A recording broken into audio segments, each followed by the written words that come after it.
Welcome to Enrichment Today podcast, hosted by Dr. Amy Christine Blansit. This podcast covers topics to build stability and find tranquility in your life. Join us to discuss topics to improve your financial health, change your limiting beliefs, improve your wellness, and so much more, all to increase your self-sufficiency. If you like this podcast, make sure to follow the Enrichment Today podcast on Facebook and Instagram, and follow the Drew Lewis Foundation on Facebook, Instagram, YouTube, and Twitter. You can also check us out on our websites, enrichmenttoday.org and drewlewis.org. Now sit back, relax, and learn to break some crayons with us. Hello, and welcome to Enrichment Today. Thanks for joining our podcast. I'm Amy Blansit. I'm CEO of the Drew Lewis Foundation, and I'm also faculty at Missouri State University. And I'm Holly Melton. I am a reformed financial advisor, CEO of Your Financial Buddy, and recently Director of Development for the Drew Lewis Foundation.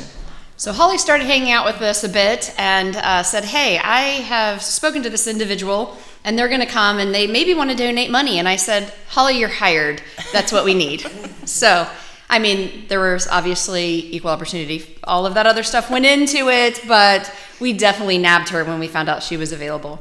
So one of the things we want to talk about today is Holly being new to the staff, no longer just being kind of a consultant with us and a friend who cares, but being someone who's coming on board, who is an outsider, if you will, looking in on what we do.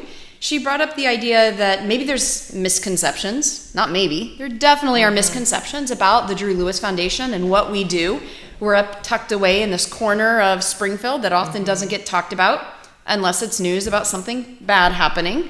And so we wanted to talk today about just what is the Drew Lewis Foundation. In the previous podcast, we've mentioned how we got here. We've talked about some programs that we do, but we wanted to kind of dig into those and what it's like to run a nonprofit and the work that we do behind the scenes. Yeah, so I had known about the Drew Lewis Foundation just kind of word of mouth through the city, but I had a couple of questions, and my first thought was, they buy houses on the northwest side of town, they revamp them, and then families move into them.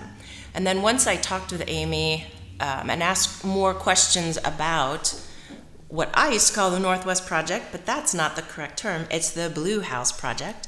It is indeed where properties are being purchased that become available.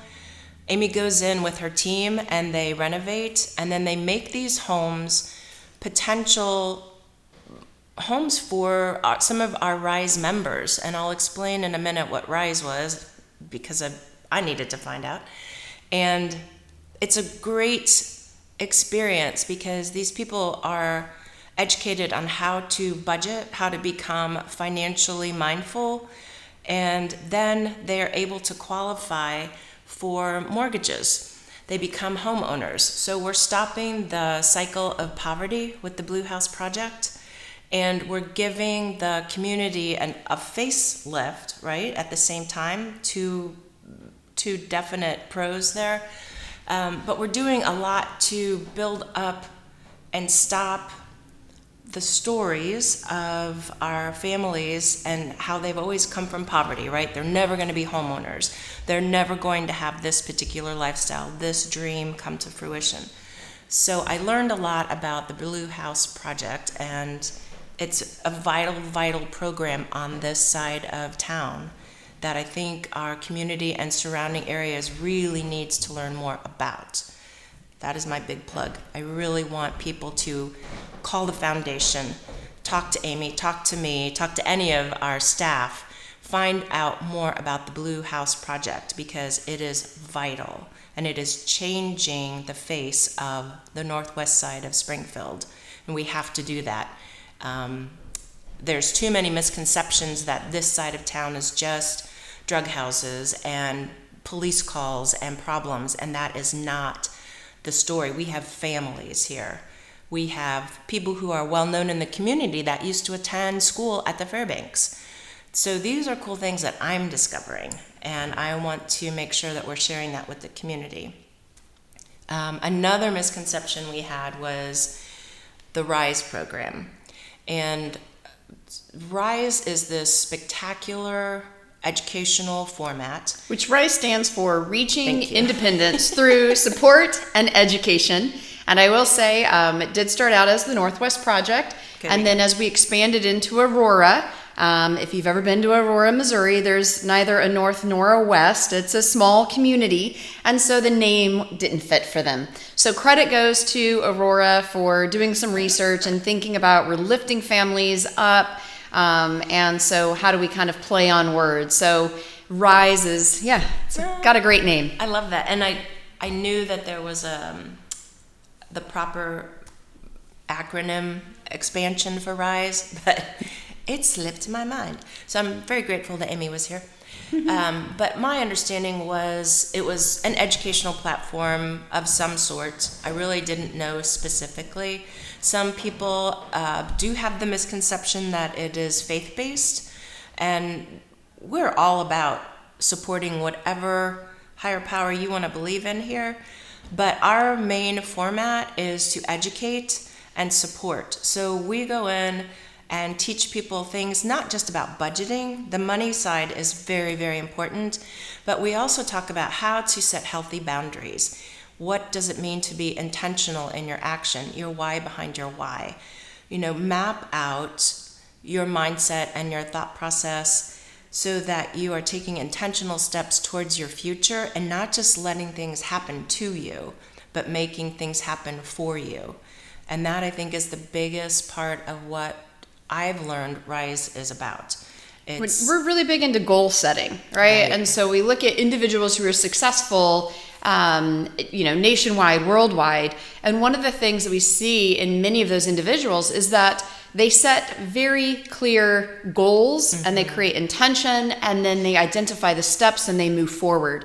One of our future guests is going to be Jim Ferguson, and Jim Ferguson is going to talk about how from a young age he developed goals, and without goals he doesn't feel he would be where he is.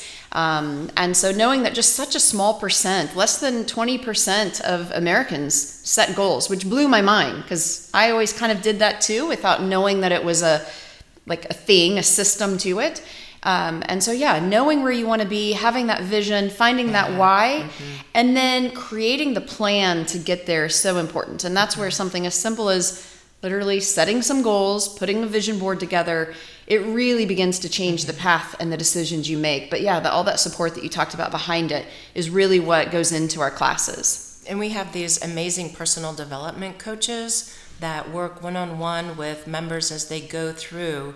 There's two parts to the RISE program. There's the initial part, which is 16 weeks, and that really sets the groundwork, gives everybody a firm foundation. And then the second part is maintenance, and the people come back, and we continue to emphasize mindfulness and setting those intentions and healthy boundaries, the things that they need constant reassurance about. All of us need. Yeah. Right? Yeah, exactly. All of us need that reassurance. I love being in classes. I have a book that I reuse the same information and I put dates on it.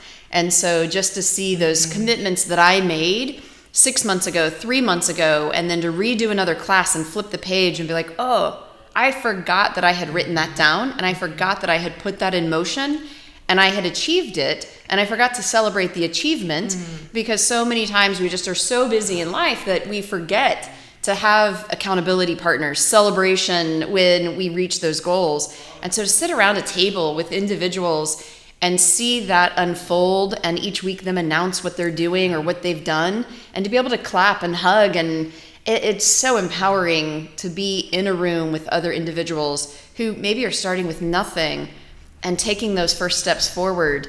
That's the best part of my week. I know the classes, they're, for me, the ones I attend are on Thursday nights, and whether I'm facilitating or not, I like to be there because I get so much from the energy that everybody brings to those classes and the stories. We have shout outs and people let us know what good thing has happened for them that week. Maybe they got a job, and that's going to lead me to something else later about jobs. But there's just so many. We have this one individual right now who has been testing to get a new qualification at work, and he thought he might just kind of edge past and pass, ended up getting a 98%. And he fought for that 98 because one of the tests was actually an error, and he caught the error and was like, wait a second, I shouldn't have missed this. And just to see him like step up like that in his life is amazing. And that's it. It's watching people become empowered to start speaking up for themselves, because before they felt small, and now Rise is helping them feel seen. And I think I get chills talking about that, because that's what this whole thing is about. The Blue House Project, Rise, the Community Foundation at the Fairbanks, the Drew Lewis Foundation, it is getting people to be seen, right? Knowing that they matter. That is what we all want. We want to know that we're heard, we matter, and that's what I'm seeing at the foundation, at the Drew Lewis Foundation. I can't even get the words out. That's what we get to do every day, right? And it makes you kind of speechless, and it's hard to explain. So when there are those misconceptions, it's because we do so much, right? There's gardening. There is a church that rents from us. And so there is maybe that confusion of, are they with Life 360? But there's the Geek Foundation, the Career Center, and so many more things, which comes into the last thing that we have, which is super confusing. Leave it to like either health sciences or government. We love our acronyms and weird plays on words. So we have the HUD designated Envision Center.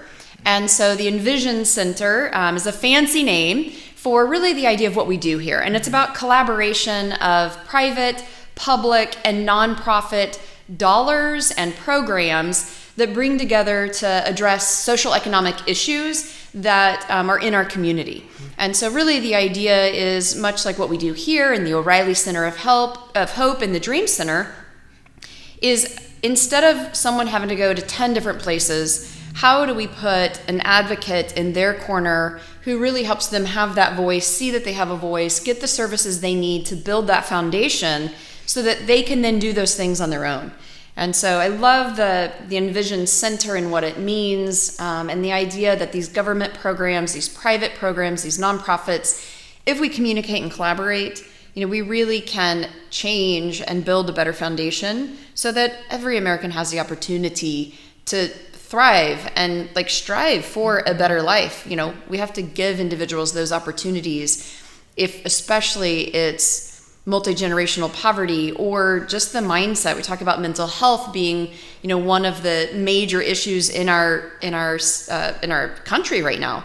And it comes from that disconnectedness, from not having a voice, from not being heard, from the division that's been happening. Mm-hmm. And what we get to do is kind of break all that down and say, we serve you here no matter your belief, no matter your ideals. And we're just going to open that up and create conversation in a space that maybe you've never had.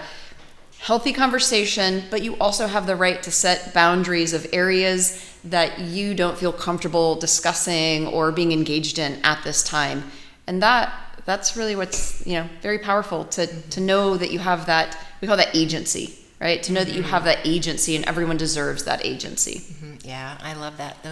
That is a huge component. It is the component of what we are. And you were talking about the Envision Center. So if you are curious about how that came about and the certification process, our podcast number 2, I believe we discussed becoming an Envision Center. So check that out if you're wanting to know more information. Yeah. Well, so the next thing we were thinking about talking about is the struggles in the nonprofit world. So I did not intend to be the CEO of a nonprofit. I did not intend to be in the nonprofit world whatsoever. As any young kid who's growing up low income, the American dream, right? I knew that if I went to college, I'd get some big fancy job and somehow live in some gated community on a golf course and, the white picket fence and all the other Disney story stuff that is not reality. NPO, nonprofit organization, was not a part of that dream whatsoever. And I'm so thankful I had no idea what I was putting in motion and that I get to do this every day. But there's a struggle being in the nonprofit world. There's every day worrying about, are we going to have the funds and the support and the story tomorrow that people will buy a non-tangible, an intangible thing so that I can continue to support staff. right? I mean, our nonprofit employs individuals. Those individuals are engaged in the community, and we forget how important nonprofits are just even to the staff that engage in the community and then the people that we serve. Thank you for listening to Enrichment Today, brought to you by the Drew Lewis Foundation. At the Drew Lewis Foundation, we educate, empower, and support underserved families through personalized programs and coaching to increase the quality of life and build resilient communities. If you like Enrichment Today, make sure to follow Enrichment Today and Drew Lewis Foundation on social media. And now, back to the show. Today we want to talk about some of those kind of things. Now, Holly, new employee to the Drew Lewis Foundation, hopefully is not experiencing the first thing that we're going to talk about, because that is personnel burnout. Mm-hmm. You know, I don't know, maybe week one you are like, oh my gosh, what have I done? Overwhelmed, but not burdened. Perfect. But that is common in the nonprofit world, that we work in very heavy things. Yeah. Families are coming to us when they are in crisis. They feel connected and safe here.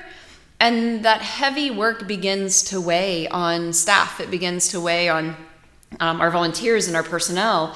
And so being able to find ways to focus on the good that we're doing, some things that we'll talk about. But that's the number one thing that I am worried about. How are my staff doing? Staff turnover is horrible as a business owner, but it's a person and they have a family. And to me, they're more than just, how am I going to replace this person who earned a paycheck?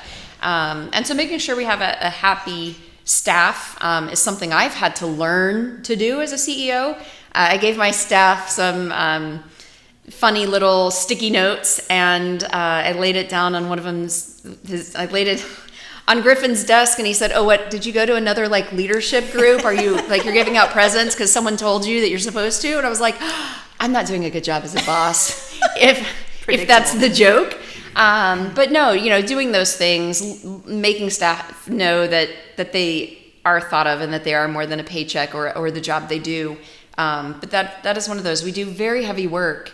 And even as the CEO, some days it's like, yeah, it's going to be a hard day, but I'm going to go do it. And I've been with the foundation since the spring as a personal development and financial coach.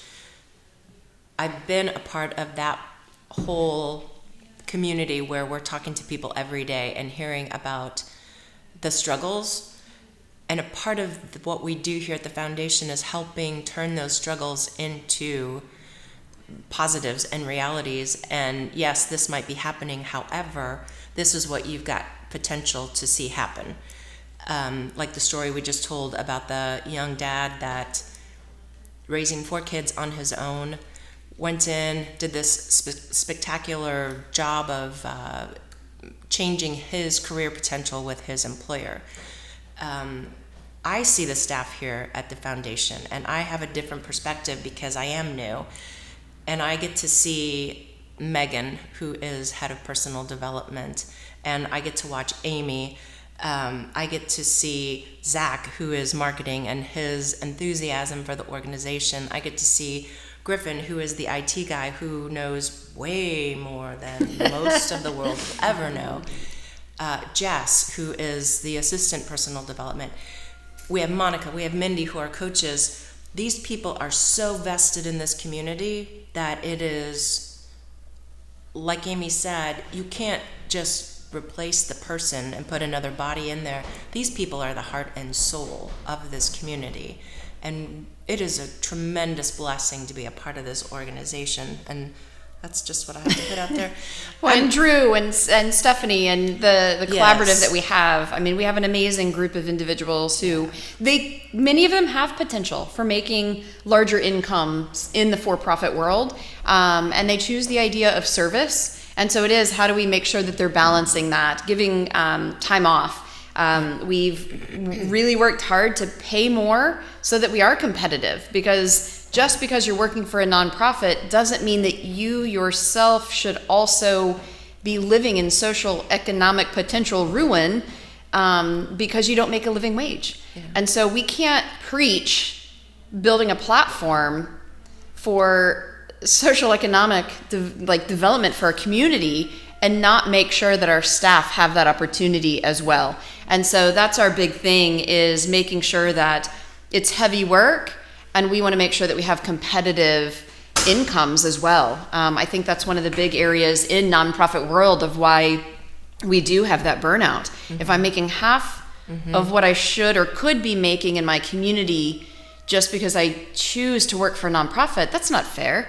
If you're working for a nonprofit, you are in doing the dirty work, and you need to be paid for it. So I think that's part of the burnout, heavy work, but then also heavy work for low wages. And we've tried to balance both of those. Yeah, and I think they do a really, really good job here.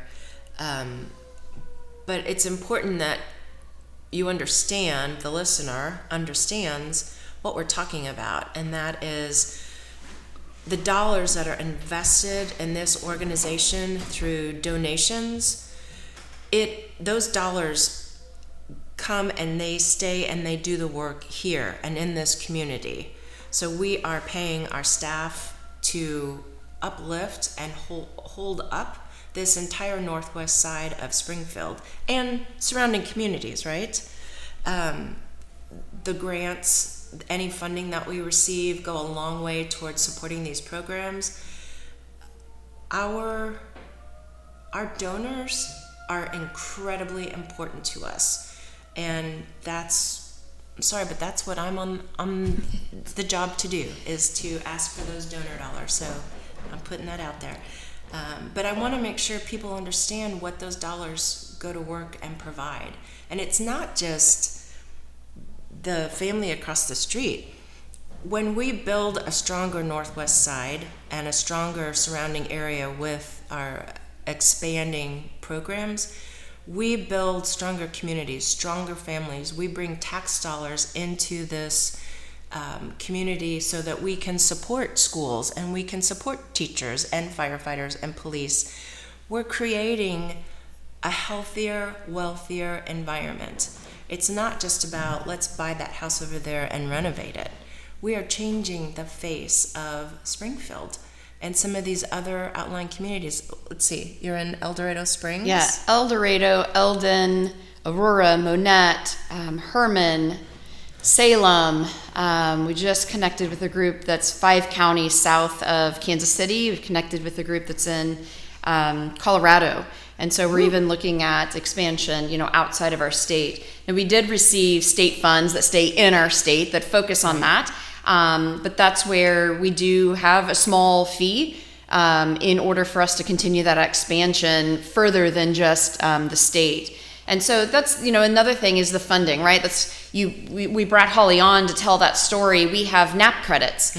And so we're constantly looking at how do we blend the private dollars. We have amazing donors that are local and want to continue to expand that base. But we work really hard to also bring back money from our state. So our tax dollars go into programs like the Neighborhood Assistance Program, and those dollars are meant to influence and affect either the economic potential of individuals through employment type of programs or into the housing programs. And so we've applied for those, and we have NAP credits to sell, which are great because if you donate to the Drew Lewis Foundation and you qualify for NAP credits, you get a 50% refund basically on your taxes for those donations. So we'd have those available, and we'd love to not have those available by the end of this year. We have plenty of time beyond that if you're interested, but definitely contacting us and talking with Holly about ways to do that, because donor burnout is another thing. When we're sending our mailing list to the same people, I'm the same. I'm on a lot of donor lists, and there's some where I'm like, oh, okay, that one again, and I'm going to toss it because I don't have a connection with that organization anymore. And so, I'm burned out for similar reasons of why others. But that's the big thing of focusing on how do we justify and how do we market what we do when there isn't a widget that you get. Right. So, if you donate I donate to Drury University, my alma mater, and to St. Jude for children's cancer, and I get back, right, my little envelope name, the stickers, address labels. My address labels, and sometimes a little sticky pad, and right, so they've learned, like, hey, give them a thing, and they're going to give you like another couple dollars to continue to get those address labels. not sure how many people still mail letters, but I put a lot in the mail. And so, how do we sell the story? And we have amazing stories, and the dollars that are being invested into this foundation have served over 500 lives in the now nearly, COVID kind of counts, really 4.5 years that we were really engaged, and now kind of this last year and a half that we've cobbled together and still been able to launch new classes and new communities. But over 500 lives, that's generational change. We had a family who we helped set the foundation, right? She told us the story where I knew budgeting. I'd been to budgeting classes, but what I didn't have is the foundation that goes around that, the mindset that isn't, hey, we have an extra $50, let's blow it on something that's going to make us feel good temporarily, which is, absolutely, sometimes we need that. But they recently bought nearly a $200,000 house. They both are working. She's received multiple wage increases. They're well above the livable wage. And she's so proud. It's that kind of foundation where they've moved to Colombia because there was a great job opportunity and a transfer, and they took it. And so we built that foundation for them to build a future that also influences their children's future, and the effect that we'll have, we're going to lose track of some of it, but it's awesome to know that you put that ripple in the pond, if you will, and it just keeps on going. And so that's our biggest thing, is looking at how do we continue to battle those struggles, continue to build great staff who are empowered and happy and want to stick with us, who then do the work to change the lives, who provide the education and the support. And then we get this opportunity, like this podcast and other ways now with Holly on board, to go into the community and tell that story. So hopefully we can inspire you or friends of yours to learn more about what we do and to really help us continue. It takes collaboration and community to truly build that foundation that begins to change lives and help us prevent donor burnout, employee burnout. And we can do that again by focusing on those the changes that are happening in individuals, those rewards. And so, one of the things I want Holly to share is the idea of hearing employers change the conversation of, I'm so tired of hearing people use the excuse of, I can't find any employees, no one wants to work right now. Yeah. We are at a very low unemployment rate. We are pre-COVID unemployment rate. And what's unfortunate is so many businesses have not realized that this was happening. Baby boomers are retiring. COVID just launched us into what was already on the way. And we're going to have a shortage of employees because we have a shortage of human beings. And as they leave the workforce, we all made fewer babies, and we don't have the workforce to replace it. And so it's going to be so important for culture to change. And we can no longer use that excuse of why I can't find an employee with not first inwardly looking at what's the culture I create in my employment, and why do people want to work for me? Exactly. Corporate culture is such a huge component of what we must have moving forward. You can't just plop somebody down at a desk now and give them a phone and expect happiness and for them to thrive and to want to do more for that organization. We've got so many people now that are out trying to find some good work. I was talking with one individual specifically. Childcare, okay, we're going to have to bring childcare into the conversation because we've got a lot of single parents that need and want work. And we had one individual locked down into a job yesterday. The policy of not being able to have her cell phone anywhere in the proximity during her training kept her from being able to fulfill those job requirements because she has a child who has grand mal seizures. And she needs to be aware of when this child is seizing so she can provide assistance, put her in touch with the right individual. There have to be, employers have to start understanding that people want to work, but we have families and then we have childcare issues. we are willing to work if you can just give a little bit here and there. Again, it goes back to creating that corporate culture. I come from an environment in finance and banking that has always been very cut and dry. This is what you do. This is how you dress. Come in every day. What have you done for me lately?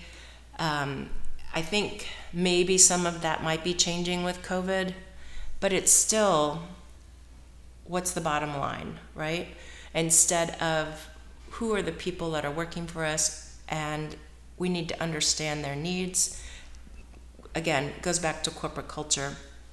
I made the joke for Halloween that my costume would be to show up in business attire, right? Like, all right, Amy, like what happened and why are you wearing like a suit? Like what? That's my Halloween, right? Like that is, I don't feel comfortable in it. I'm not going to do good work in it. My feet hurt, my back hurt, the shoes are tight. No part of that look says, and now I'm going to perform well for you. Yeah. So we are business casual here. It's, you can wear, I don't care if you show up and you're not seeing clients and you're in your sweatpants because you're going to do great work because you're comfortable. Now, obviously that doesn't work for everyone, but even seeing some of this culture change, we started working with Multiply Credit Union and with Volt Credit Union, and many other banks are even beginning to do this of, when my customer walks in, do they care that I'm in a suit, or does that set me apart? And if my customer isn't a wealthy customer, now they don't feel that I'm approachable. Right. And so I'm loving seeing that they're doing, like, just wear maybe a polo that has the logo on it, more than just Jean Friday where you have to pay to wear jeans.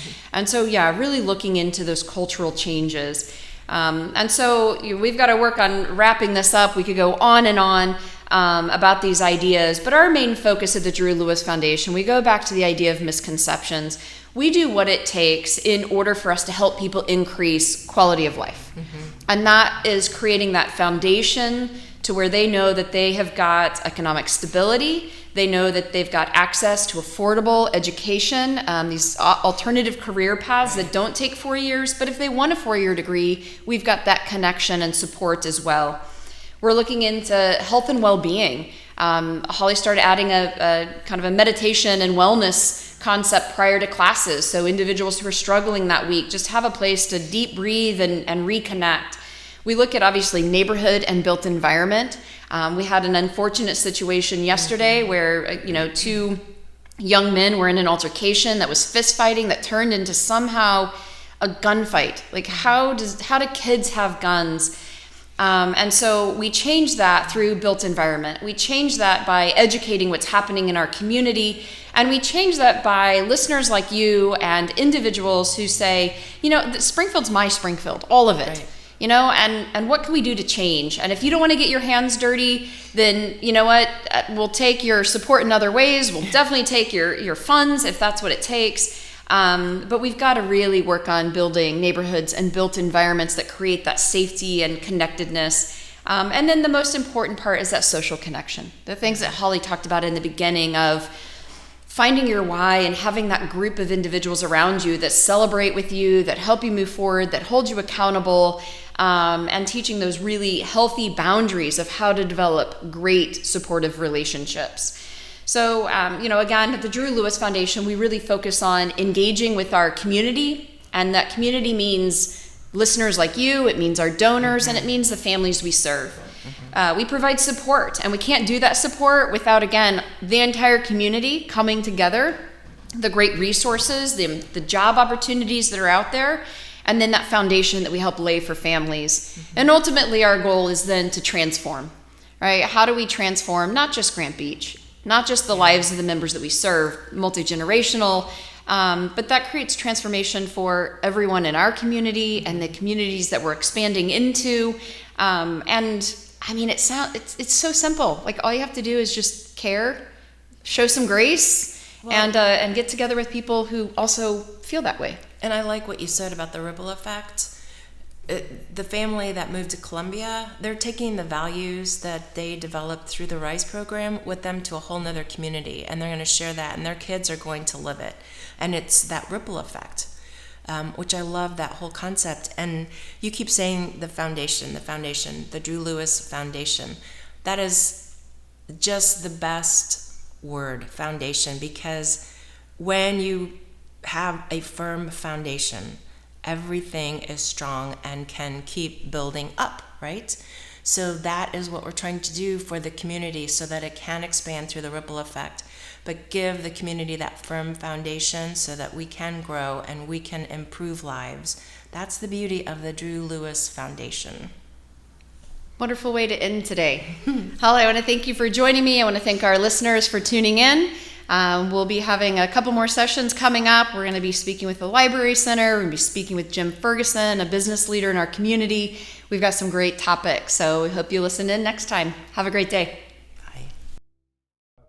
Thank you for joining us on this episode of the Enrichment Today podcast. If you liked this episode, make sure to subscribe to our YouTube channel and follow us on Facebook, Instagram, and Twitter. And visit our websites enrichmenttoday.org and drewlewis.org. Until next time, remember to break some crayons.